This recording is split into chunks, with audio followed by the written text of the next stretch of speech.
Sorry. Sorry about that. I had it written down and I skipped right over it. Anyway, so there's just a couple of last bits of housekeeping throughout the presentation. We ask that you keep your mics on mute and your video off so there's minimal background interference. Please feel free to use the chat box to write your questions as they come up, and we will get back to them in the Q&A portion of the evening. Tim's talk will last approximately 40 minutes, and then during a 10-minute break, we will provide a link to a feedback form for you to fill out during the break. We really hope you'll fill out this questionnaire because your feedback means a lot to us, and it helps us understand the needs of the arts community, which helps us to plan out our programming. Following the break, we'll move on to the Q&A segment, which will take us up to 9 p.m. Our guest speaker tonight, Tim Williams, is here to help demystify the business of being a musician and help you understand how to put your best foot forward in the music industry. He will address as many of your questions as we will have time for. Tim Williams is not only a blues musician, but he's also very knowledgeable about the history of blues music. He's an in-demand teacher, producer, and session player. His talk tonight will cover music school, necessary or not, income streams, publishing and writers' nights. Do I need to build a team? Managers, booking agents, publicists, and more. Do the work. Learn the history of the early artists whose work inspires you.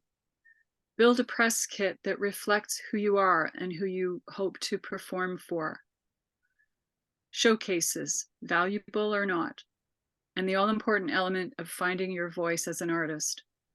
And don't even think about leaving early because Tim just might play a little something for us, and that you don't want to miss. So now, without further ado, I will pass you along to Tim Williams. Enjoy the evening, everyone.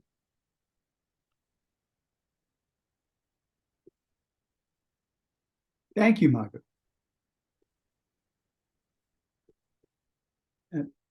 Am I getting through there? Yep, we can hear you loud and clear.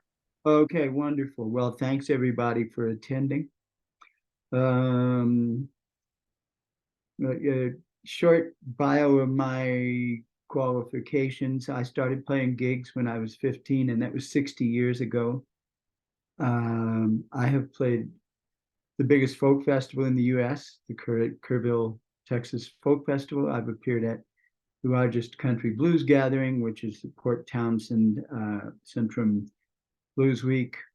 I won the International Blues Challenge in Memphis, Tennessee in 2 categories. I have played over about half the world, and I'm still doing it. I've written stuff for other people and had a lot of interesting sort of sideline jobs, like with CBC and with publishing companies and things like that. I've released, I don't remember how many records of my own, and I don't remember how many played on by other people, but it's a fair number. So we're going to start really with the notion of music school. I was fortunate and went to a high school that had a very advanced music program. So by the time I graduated, I already had somewhere around the first year level of theory and harmony, and had, in addition to performing experience as a folk and blues musician, I had several years experience playing mostly bass clef instruments in school orchestras and singing in choirs.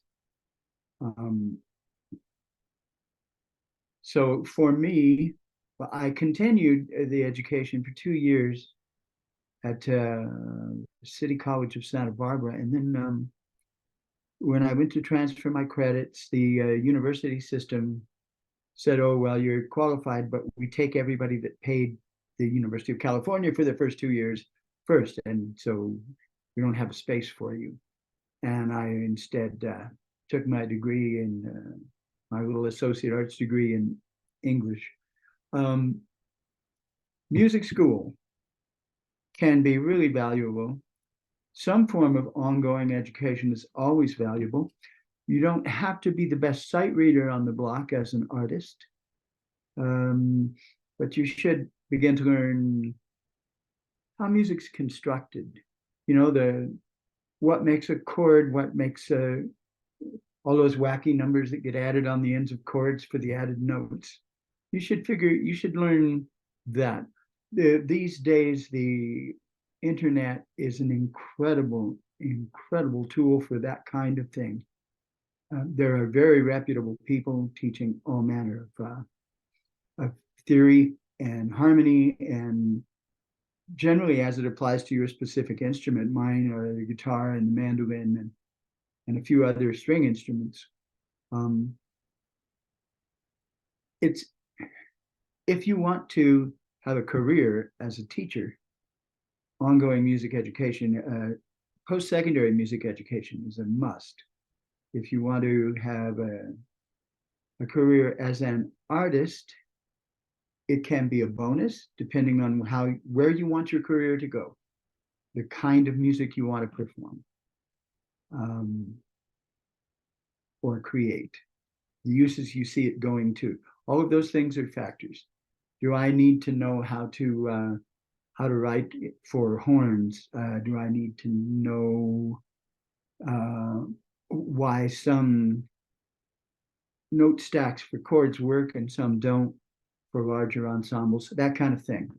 You can learn it from books, you can learn it from the internet, but I am not going to say don't try music school. If you're of an age and financial ability and interest, and that is an interest, look into it.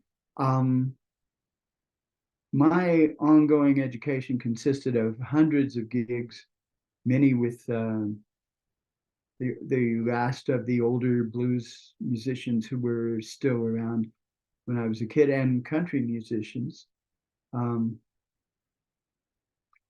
I have a pretty broad taste range. I listen to a lot of bebop and a lot of Mexican and Cuban and Hawaiian music, as well as the blues and singer-songwriter music.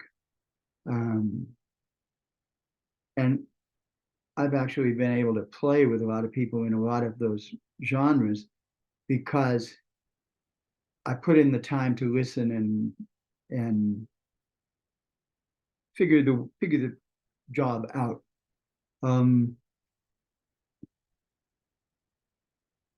Next thing up, well, first let's just talk about the elephant in the room. I perform blues-based music. Some of it is traditional. Some of it is stuff that I've written or friends of mine have written within that tradition. I don't do slavish covers, Robert Johnson imitations or any of that sort of thing. I arrange those pieces to suit my skills, and I always give credit to the people I learned them from and possibly the people they learned them from. It's a question of knowing whose shoulders you stand on and whose shoulders they're standing on to understand music. And I think in any discipline that's important for an artist. There are a lot of people who will tell you that they never studied anything and they're just sort of, struck by lightning as artists. I don't know that that's true, maybe. I think people are just maybe unaware of the years they spend listening and absorbing music.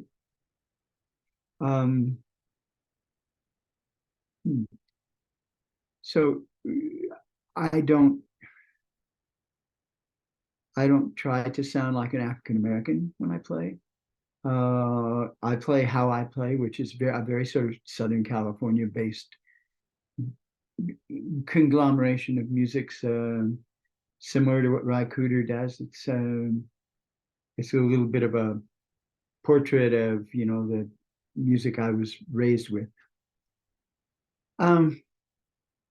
If you're going to get gigs outside your local area where people can come and see you and check you out, you need some sort of a press kit. And in this day and age, everybody wants to charge you money to build a press kit, and everybody wants to charge you money to write grant applications. And the artist seems to be just a sort of a little pot of gold for people who hope to act in an ancillary manner. They can have value. Really, your press kit, your kit needs only a handful of things to be effective.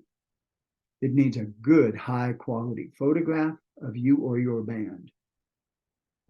It needs a succinct statement of what it is you do, how you do it. If you have some references, put them in. Don't put in uncredited remarks like astounding in quotation marks and then not put, you know, the name of who said you were astounding. And don't put in, you know, 20 of them. If you haven't got interesting ones, put the best 5 in there. In this day and age, a video with good audio is important. And in the description of what you do, don't use flamboyant, flowery descriptions to explain what you do, thinking that that's going to help sell your stuff. People want to see a succinct, easily understandable statement of who you are, what you do, where you've done it, who you've done it with, what you hope to achieve, and what, you know, if possible, if you can think of it, what you can bring to their venue or event. And that's not a terribly expensive proposition in this day and age.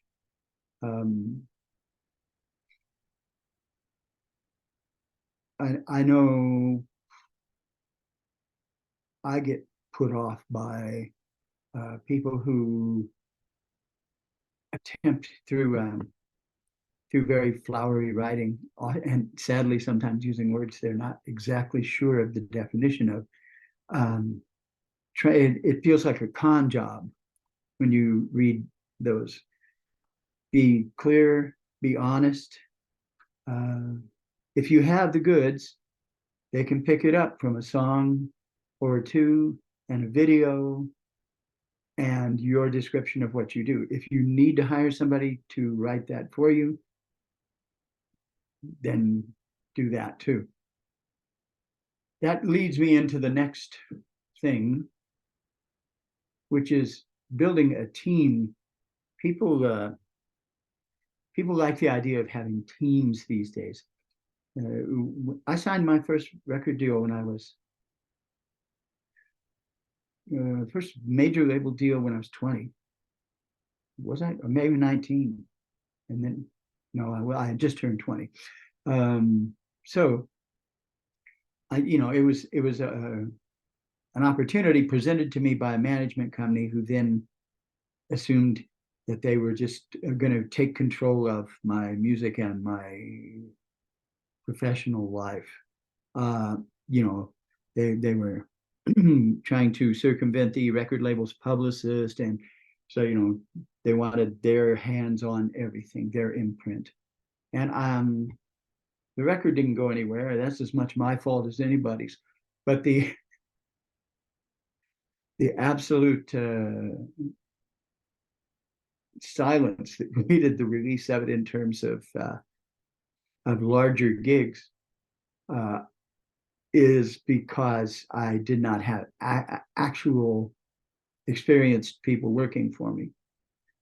My best advice on that: if you're playing locally, you don't need a manager, unless that manager is smart and connected and knows and has a work ethic and is out there actually trying to pursue ways for you to fulfill your artistic vision.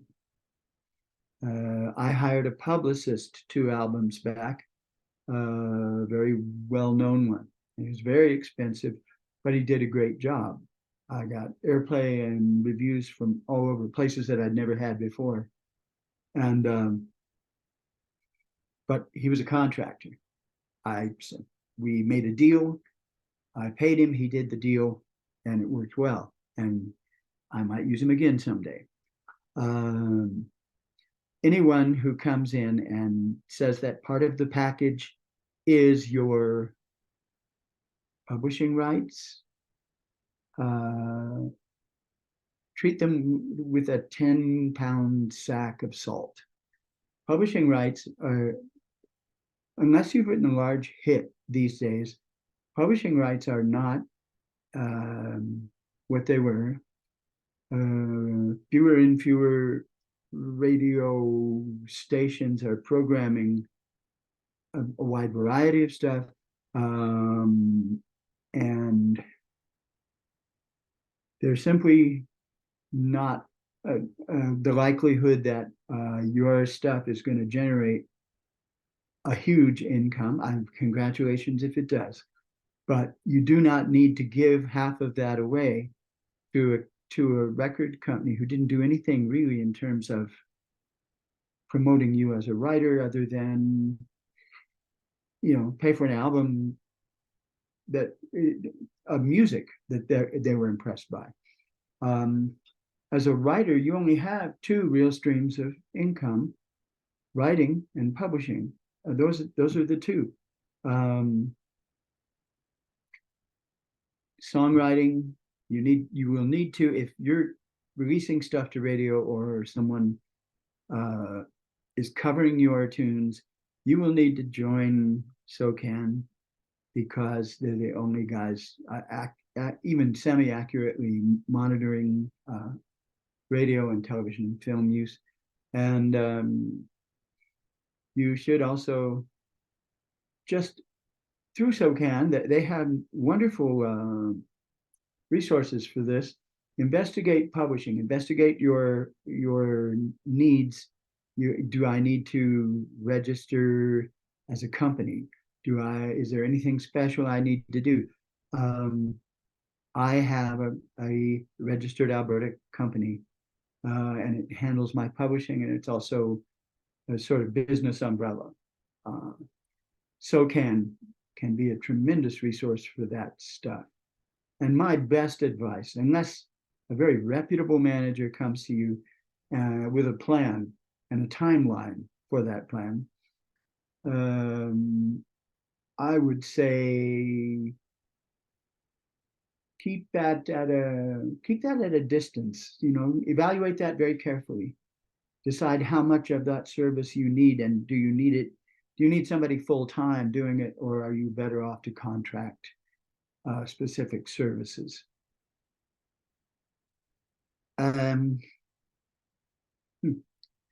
Record royalties are a funny thing in this day and age. They are an income stream, but comes, mainly from streaming services who pay incredibly poorly. SOCAN relied heavily on radio logging, and so their funds for dispersal now in this age of streaming are diminished. And live sales, you get paid back. Sales through a store, by the time you get done with giving them a wholesale price so they can make $1 or $2 on it, and the going and getting it back, the bookkeeping and everything else, you don't make a lot of money on store sales unless you are very lucky and very talented.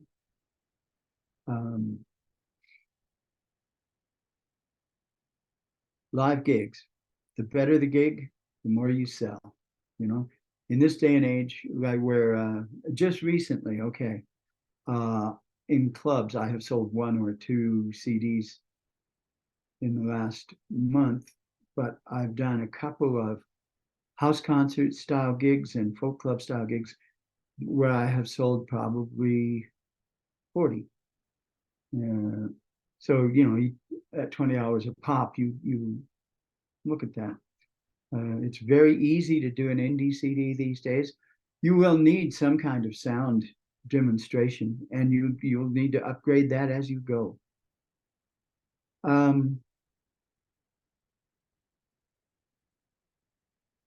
Songwriting. Songwriting is a very interesting thing. It's like being a musician in some ways. You can be a musician who is not an artist.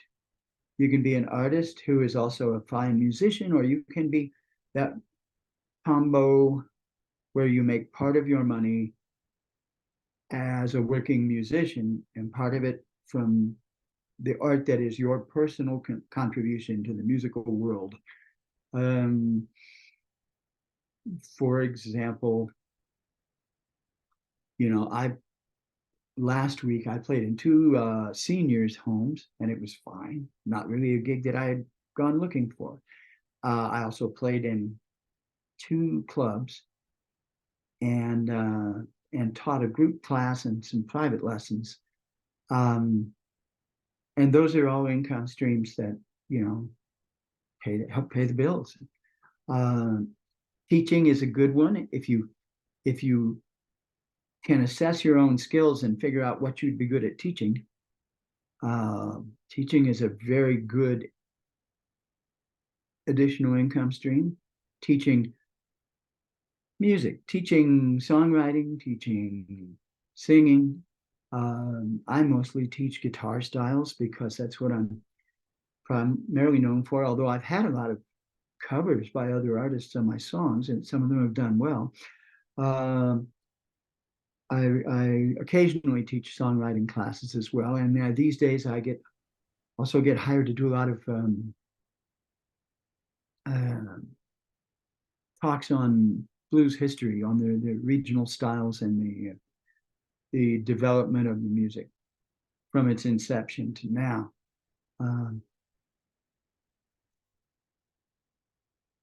Figure out, without limiting yourself, figure out what you want to do. It's a fine line as an artist. I play several instruments and I love several styles of music, and I write and I perform. You have to balance that. You have to be as good as you can be at the things that are going to get you where you want to be. If you're a writer, if you're a songwriter, listen to what other people are doing. Robbie Robertson had a great line when the band hid at Big Pink and made their first album. He said that they only listened to things like opera while they were creating that album because they didn't want to be distracted and have their heads full of other people's ideas. And so opera seemed like a very, calm in the background. And of course, if they don't speak Italian, a very calm way to have some music on when you're not working that's not really influencing or affecting your thought process as an artist.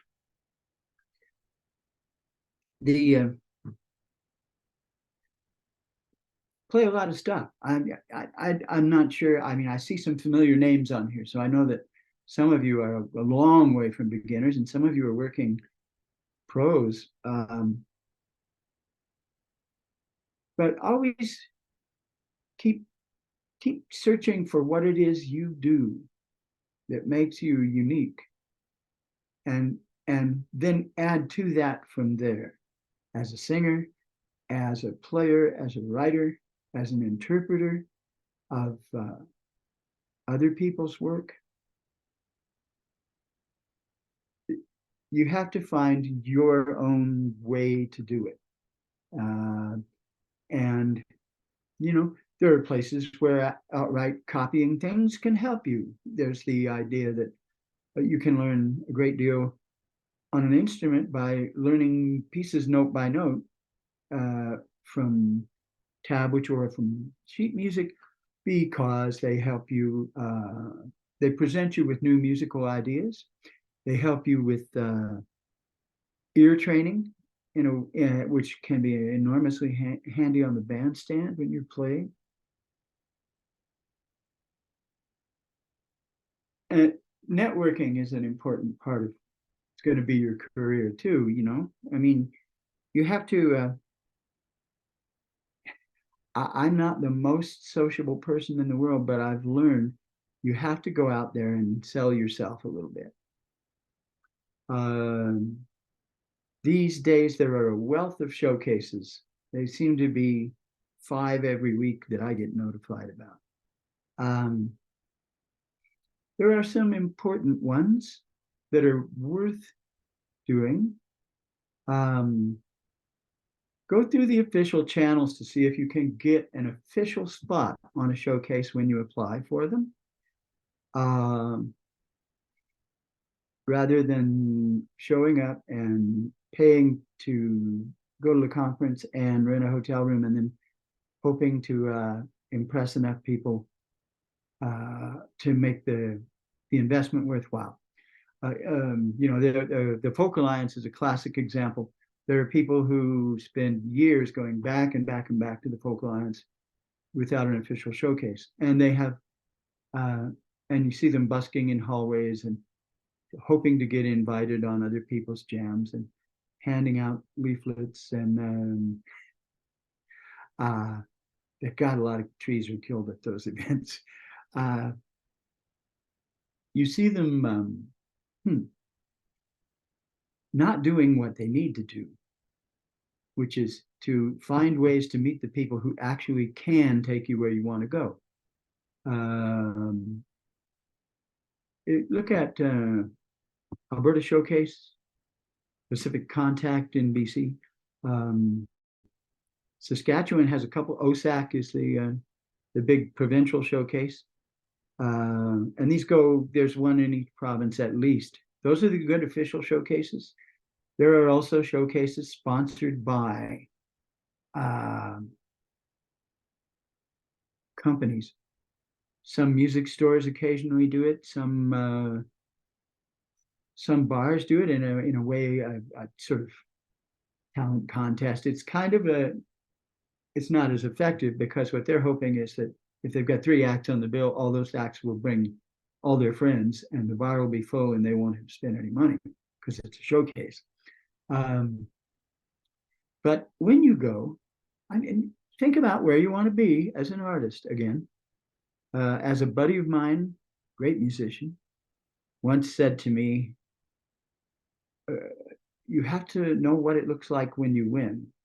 And he was right. At the time, I had quit playing music and by and large. And when I came back to it, taking his words to heart, I went to the events I went to, showcase events.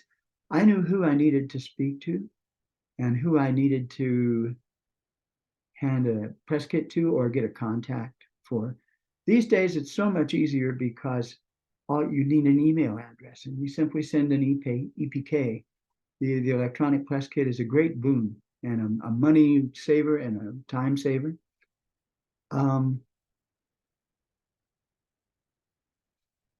I would say look carefully at the showcases you're asked to do, only because there are people who take advantage of artists who aren't experienced in that arena, and nothing will come of it except that you will have played a gig for free or maybe be out of pocket. That the networking is important if you can make yourself do it and you know who you need to network with. I want to talk a minute about grants.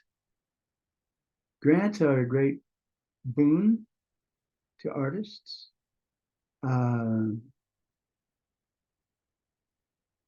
It's occasionally, if you're not careful, I've seen people turn themselves into grant writing machines who also maybe have a music career. They spend all their time applying for and accounting for grants and bringing projects to fruition in order to qualify for the grant that they've been given. Don't overload yourself. I was at a meeting recently in a hotel that does artist residency programs, and the architect of the program had a great line. He said, the greatest gift you can give an artist is time, which is why they put you up in a nice hotel and feed you, and at the end you'll probably owe them like a little showcase in their lobby. I attended one for this group, and having time away from the daily chores can be a great thing for your creativity. It improves your focus. It gives you time to just say what if and blue sky ideas and music, as opposed to when you're walking around your house going, I got to do that, and I got to do that, and I got to do that, and then you walk by the computer and go, oh my God, I got to do that, and I got to do that, and I got to do that, and then you walk by your instruments and go, maybe I can squeeze in 20 minutes later.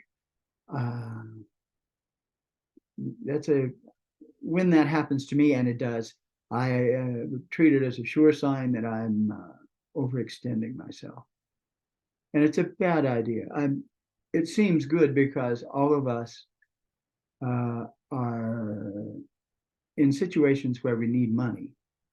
I know hardly anyone who's an artist who you could actually look at and say, oh, they don't need money. Yeah. So it's a question of balance. You know, if you say yes to every gig that comes by, which I sometimes have a habit of doing, then you're shortchanging yourself in terms of your creative time and energy. And I think that's about it for me. Don't ever negate the value of the internet. We have a fabulous tool at our disposal to create and to learn and to build a network. And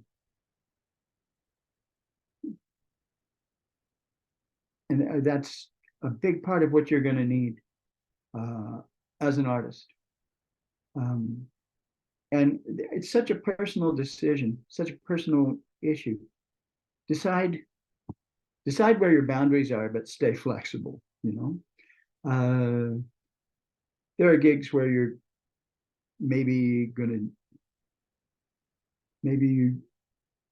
it's not your cup of tea, but it's a very expensive tea that tastes delicious. And so you accept the cup of tea and pocket the benefits. I have kind of a set of criteria, and money's not really the biggest one. Who it's for, who benefits from the gig, who will I be playing to, and what does the group represent? For example, you know, I do sometimes do gigs that reflect my personal politics, because I think as an artist, that's a thing we should all do. I don't like the idea of staying out of it because you might cost yourself a gig, right? And no, you know, I mean, okay, I've done things like Toyota commercials, playing guitar or banjo or whatever, and soap commercials and herbicide commercials, and I'm not going to go and have a drink with those, you know, earth rapers, but I walked into a room and made great music with great players and was well paid for it. That's a choice you have to make. That's like, how far you're willing to take what you can do, who you're willing to do it for, and for how much money. And that, and one last thing, do not play for free for exposure. Don't undercut your brother musicians. Learn what the market will bear and don't work for less than that, because you are shooting yourself and all the rest of us in the foot.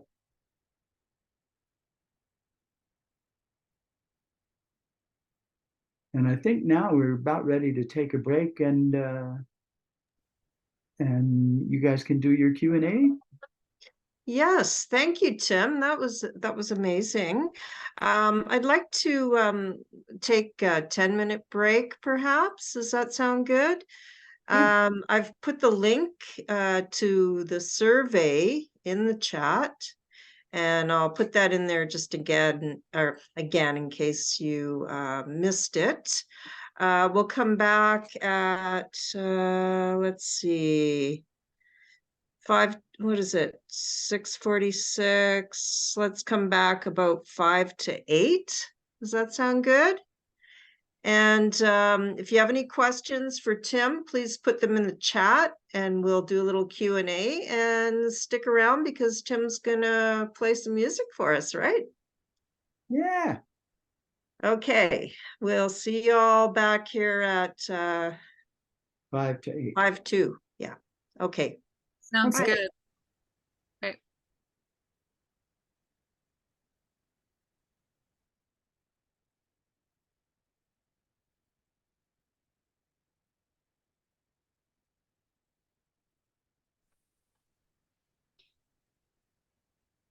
Thank you, Tim. It's really interesting.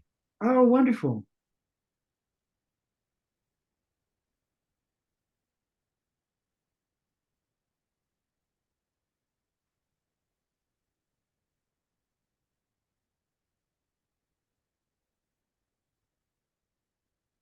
It's always funny when you talk to other musicians about these things, because you don't want to be a joy killer, but you also need to explain the actual, nitty gritty of it. Well, and you're offering such practical advice.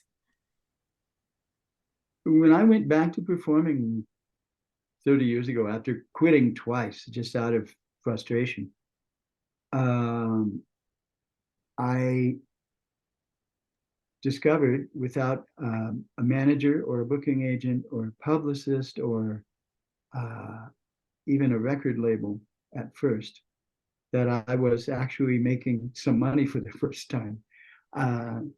And it's because I'd had a long time off to think about what I had been doing,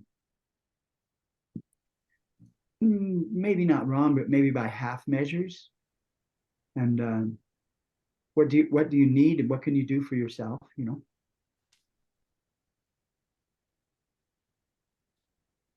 Well, thank you. I'm going to take a short break as well. Yes. Hey, Tim, I don't think the practical aspects are a killjoy. I think they actually increase the joy, because it gives you a map for how to do the joy, right? But it's good. Yeah, it's good for people to have like actual, kind of sort of a to-do list of how you build a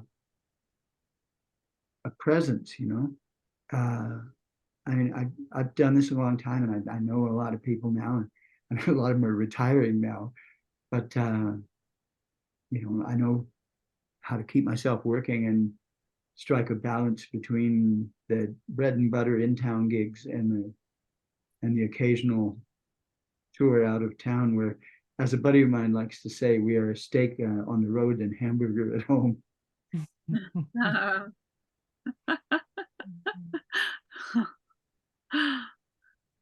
I think that's true for a lot of artists. I am pretty certain it is. Yeah. Sad but true. Yeah. That It ties in with the theatrical notion that you have to go to Toronto or Vancouver in Canada, for example, and in the States it's LA or New York, Yeah. and let the industry beat you up for a few years. Well, I did that as a kid in Los Angeles and later in Vancouver. So as a musician, you know, I took my licks for things that I got myself into that I didn't understand or should have read the fine print on, you know. Mm. Live and learn, right? Yeah, yeah. And you know, sometimes it seems like an expensive education. It always is, yeah. Yeah. For I sure. without reading an entire contract because I thought it was that it had been written by a friend of mine, friend. I actually wound up giving away all the rights to a song that was a commercial on Hockey Night in Canada for like 3 years. Oh no. Yeah, that's a pretty good chunk of money. Yeah. Ooh. Fine print, you know, on the back of page 9 of a contract. Mm. Yep. Mm. Well, I also like what you were saying about how when you're getting caught up in your life and you look at your tools and say, oh, maybe I'll spend 20 minutes on that, but that's a sign that you're overextended. That's a really good way of putting that. Well, it is, you know, that's why I find for me and for a lot of artists I know, you tend to write songs when you're on the road because Right. that's where you have the time. You don't have, say, a sagging bathroom floor like the one I was fixing yesterday. You know? Or if you do, you're going to check out tomorrow and it's somebody else's problem. I try to, I play several instruments and I try to do some work on each one every day. Yeah. With me, what's hard right now is to find enough quiet time to write as consistently as I'd like to.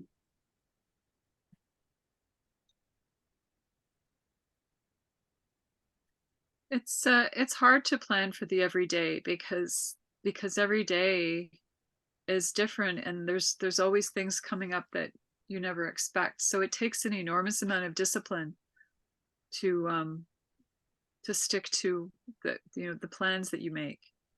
Yeah. I think a lot of really successful musicians, and that's such a funny term. I always think of the Willie Nelson definition of a successful musician. Willie said it was someone who played music and could afford to eat. But it's a wacky proposition because your day-to-day life, it's hard to get it to a routine. You know, I mean, I try to keep one, but things come up. You know, as you say, every day is a new day, and so you juggle things around as best you can. Mm-hmm. Yeah. Yep. Yeah, I think it's the same for just about any kind of artist to do that. But I find it with what you're saying that you play. I admire the fact that you play so many instruments and you're trying to make an effort to spend some time with each one of them every day. That's pretty impressive. Yeah, somewhere over the course of today, I have played mandorin for a bit and steel guitar for a little bit and a little bit of standard guitar. Right. And I go, you know, and I also will sometimes pick up, God help me, the banjo and play because my chops on it can get very rusty because I don't usually play it unless I have a gig coming up for it. Mm-hmm. And not a lot of people hire banjo players. Not a great way to get rich or meet girls, you know. As opposed to the electric guitar. That's why I started playing the electric guitar. Right. Because I noticed all these guys who couldn't play as well as I could, but they could play louder. Right. They could play Chuck Berry, and they were meeting all the girls. Right. That's fine. Banjo's a great instrument, though. And don't they have electric banjos? They do. You don't. There's a Sorry, I'm a reason most visual people don't artist. want them any louder. What a concept, an electric banjo. Yeah, I had one made by Gold Tone, a guitar banjo, a 6-string neck on a banjo body with an electric pickup in it. I used it with the High Water Jug Band for the time I was in that band. I have a couple now. I mean, I have a nice 5-string, very old one. Great for recording. And I have a couple of lovely antiques that need work. That's the other thing that I have to try to find time for. I tend to use vintage instruments a lot, and they're like an old house or an old car. You're forever fixing something on them, you know. Yeah. Well, hi, it's me again, Carolyn. I'm back. It's 5 to 8, and it looks like I think everybody's back from their break, and I hope that everyone's filled out our survey. It's extremely helpful. Did you want to play now, or do you want to play later? Yeah, no, here, let's do a little tune now. Sure, that's great. You'll do a little tune now? Yeah. All right. And then Karen Begg will come in and help with the Q&A portion if needed. Marvelous. Yeah. All Guys, right. Turn Take your, it away. turn your cameras on if you like. Sorry, go ahead. Oh, yeah, yeah. Yeah, it shouldn't affect the sound. Yeah.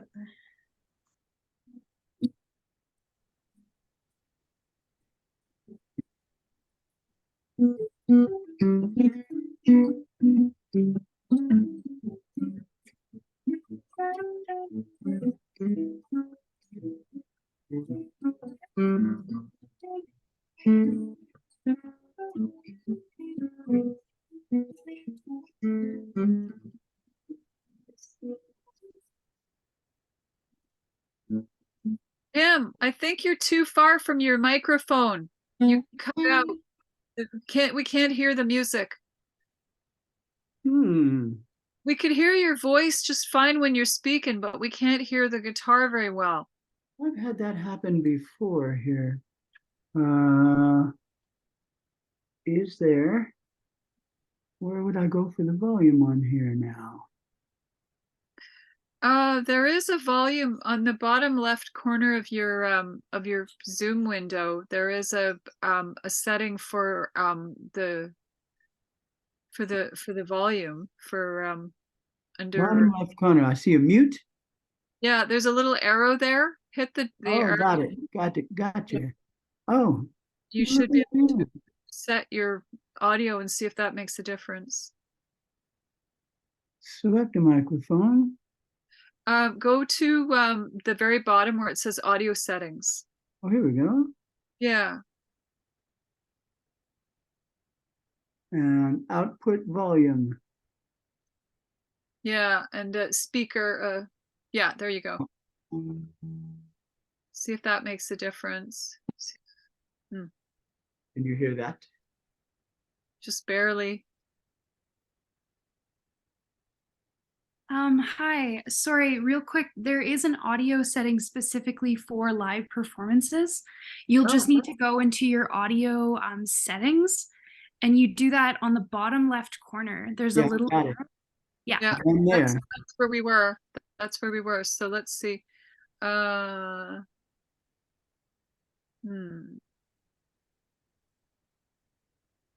don't see anything that says that, Kat. Yeah, so it just says the preferences for musicians. You'll need to go into audio settings and click that. It should take you to a totally separate window.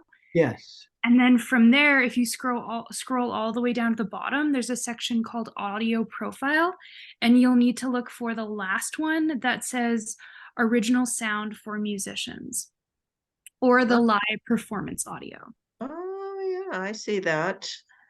Well, this is really good to know. Thanks, Kat. Yeah, I have Yeah. on at this point. Okay, There it is. Performance audio is turned on. Perfect. Okay, let's give it a try. Can't wait to hear. Thanks, Kat. There is on this Apple another place to do original sound. How's that? Is that working? Not sure. We have to play a little bit more.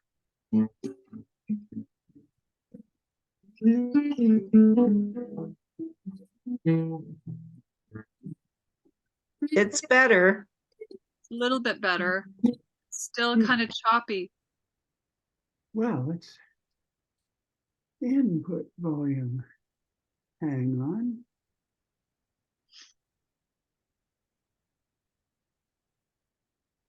on. Try that. Is that better? Don't know yet. Okay. You'll have to play a few Yeah. a bit so we can tell.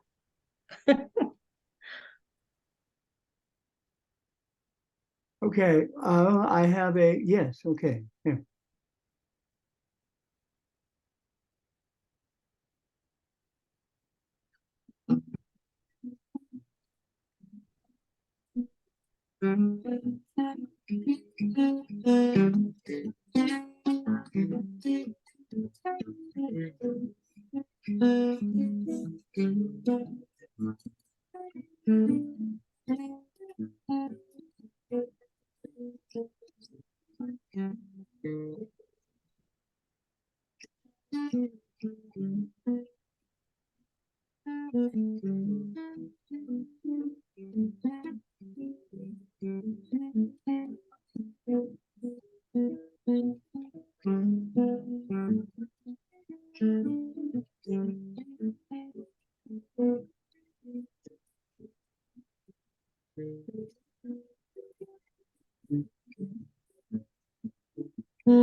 Awesome.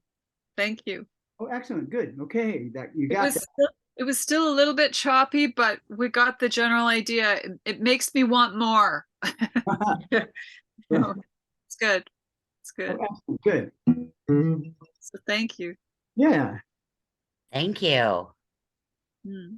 Are we ready with the Q&A here? Yep. Yes, there's been a few questions posted in the chat.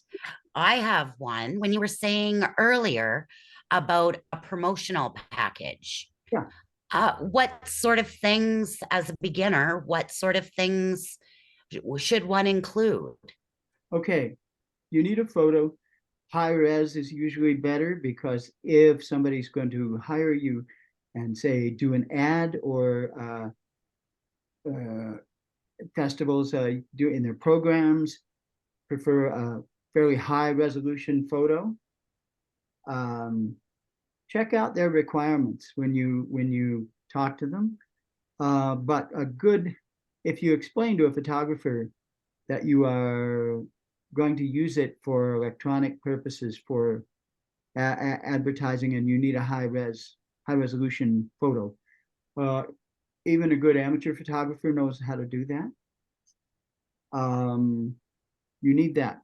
You need some sort of video with good audio. It doesn't have to be studio quality, but good audio of you in the act that you're performing in, that the one you're trying to sell.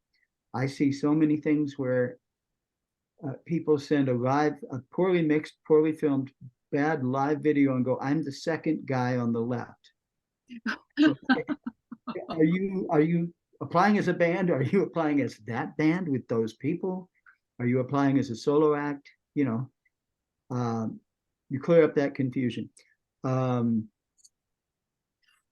a 1 or 2 paragraph description of what style you play, some of who your influences are. Try to keep those recognizable, you know. I mean, I've played with a lot of the older blues players, but I also make sure that I mention that I've played with Bonnie Raitt and ZZ Top and Dr. John and stuff like that. Give them, you know, whatever familiar content you can give them that way.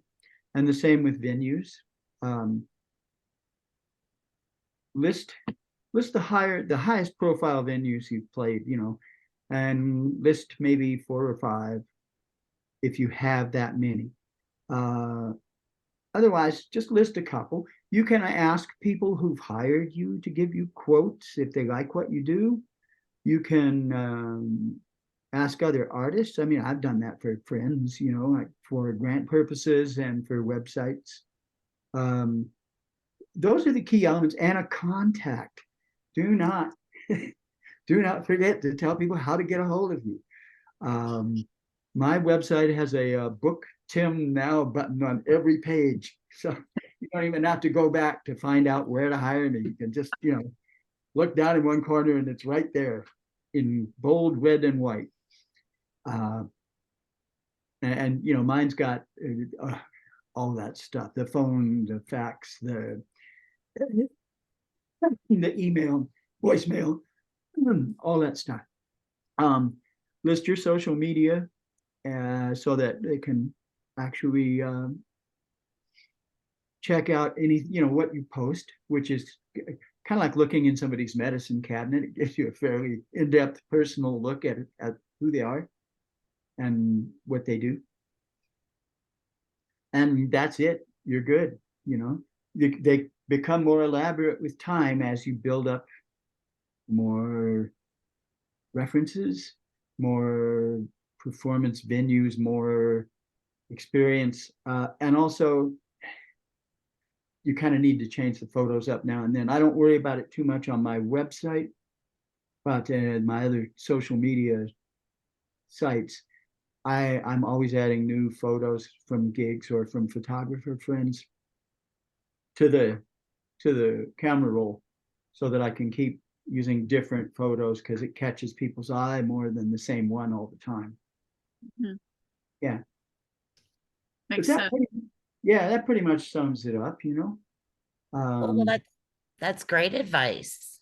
Yeah. I also have CD tracks. Like, you can actually audition a couple tracks from my webpage, which lets people hear a couple tunes off a couple of my albums, and then there's an option where they can listen to the full ones. And that comes in handy in a couple ways. You sell a little bit on Bandcamp because of it, but also someone in a position to book you, like an artistic director, listens to one tune and likes it. They're going to want to make sure that's not just the one tune you actually know or are capable of playing with authority, you know. So you do that, flush it out a little bit. Don't go overboard. In this day and age, people are so used to one click. You know, they hate you if they have to actually fill out something or scroll for something, really. You know, it's like they want it in one click so they can begin to make decisions and move on to the next one. Right. Yeah. Well, that's fantastic information. Also, I noticed Neil said networking is one of the more difficult challenges. Any hints or tips about how to engage, to network? You know, selling yourself is very difficult. And I think anybody in a creative industry really, really struggles with that self-promotion, whether it be a visual artist, a performer. Maybe performers have it a little easier because you're used to being in the spotlight. But any hints or tips? Yeah. Most of us actually are pretty shy, you know. Most artists I know are actually sort of shy, and a whole lot of us suffer from sort of serious imposter syndrome, waiting for somebody to come up and go, "You can't do that. Get out of here." But it's one of the great ironies in a business where you have to be outgoing, that so many of us have, you're subjected to the possibility of rejection all the time when you're working, and yet we are like all kind of the most easily wounded by it, I think, and yeah. Networking, it starts out pretty easy. You go to events that are close to you that you can afford. Alberta Showcase in Edmonton is not out of your price range. If the Folk Alliance comes back here, again, a conference that singer-songwriters and roots musicians would want to go to. Also, the folk festival here has an office. You can just walk in and drop off a kit. Wow. It's but look around for the artists you admire. Introduce yourself, and that will lead you to several other steps. And if you can, kind of keep your ears open and get a handle on who's doing what. A lot of people who are in a position to hire you at showcases and network events don't like to wear their name tags because they will just get inundated. One year at the Folk Alliance in, where was it, Washington, D.C., maybe, I was showcasing there, and they gave all of the presenters the same color T-shirt. And it was terrifying. The poor guys, you would see them all huddled together like a herd of buffalo.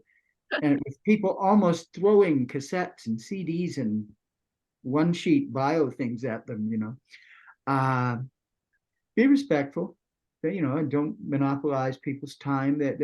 Those are busy events. Say what you have to say. And if there's a minute for a little personal contact, take it. But people are looking at volume as much as they're looking at quality at those events. Networking in your own hometown, that's pretty easy. You hit the jams and you go see people who are doing good work that are from your community. Go see them when they play the clubs in town, and you will gradually begin to meet a strata of performers that are maybe closer to where you want to be.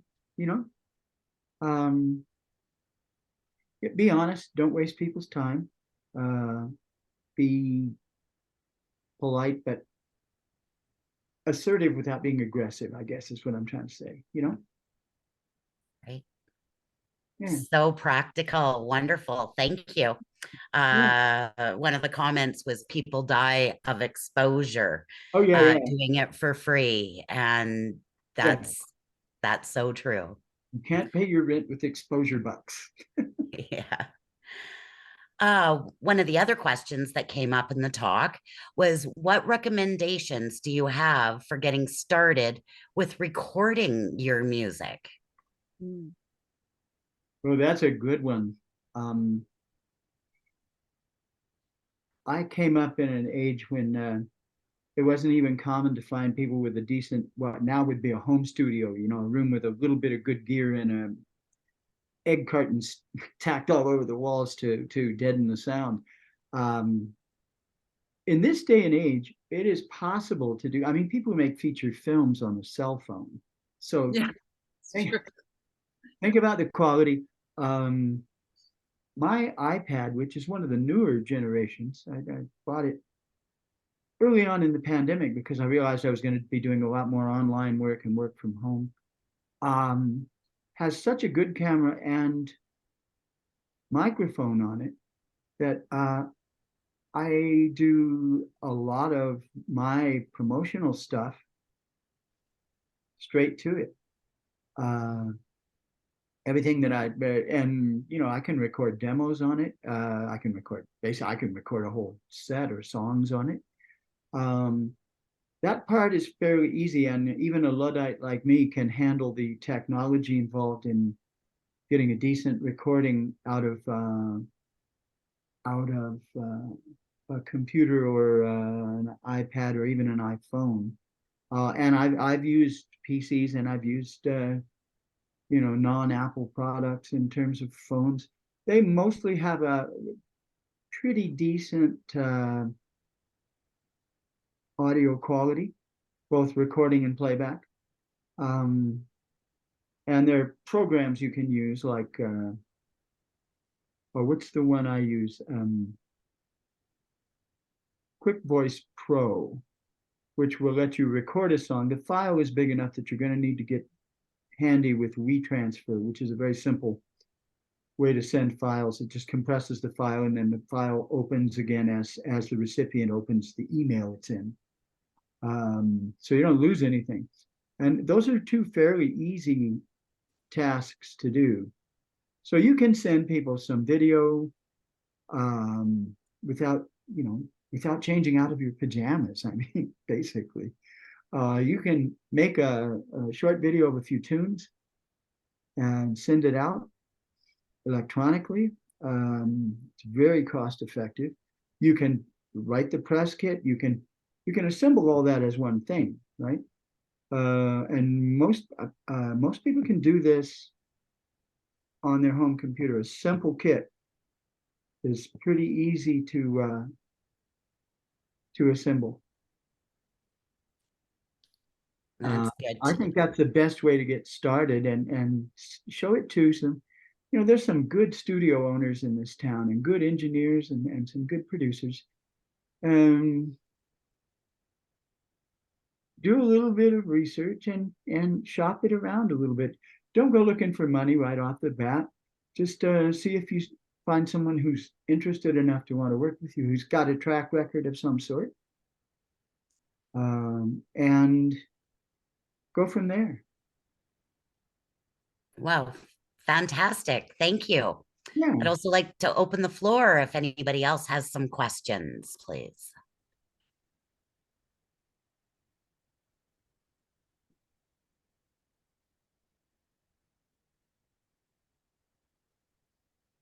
Well, wonderful. Thank you, Tim. I'll pass it off to Carolyn or Margot now.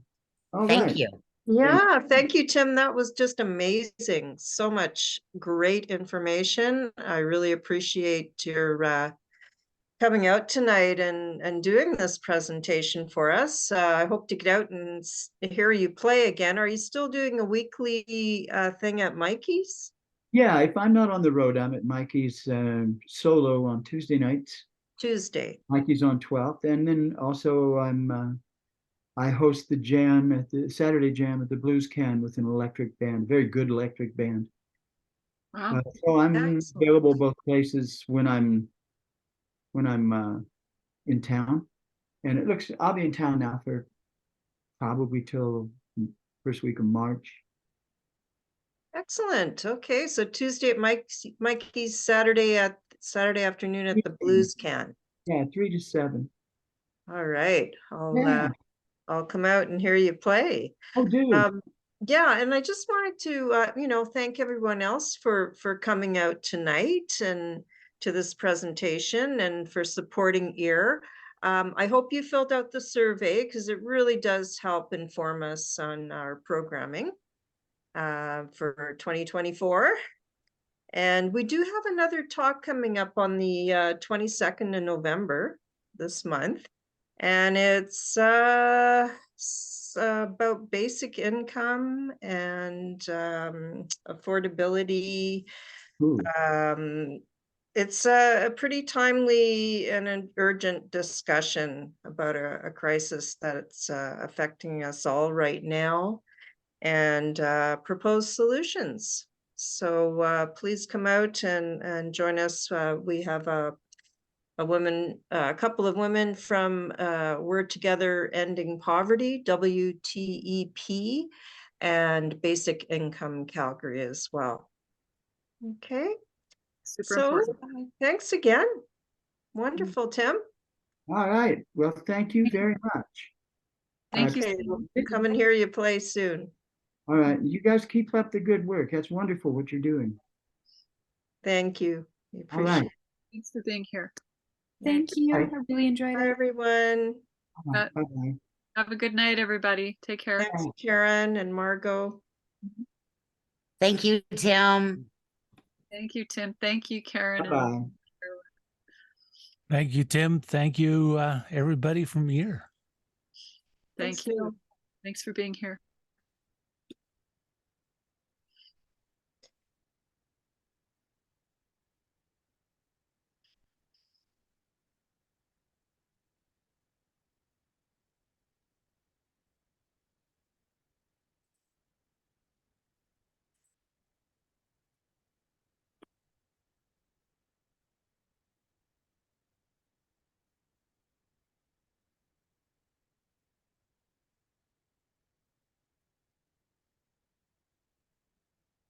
Okay. I think it's just us now. Yeah, it is. Well, it went well, all except for the sound on Tim's guitar and the way I handled how I messed up the intro. Lesson learned. I don't know what happened there, but I really think I should have started over at the beginning again. It wasn't a big Well, deal. You were that would too have far been- into it. Yeah, Yeah. it was all fine. Yeah, that's okay. You know, stuff happens. It does. It's all right. Yeah.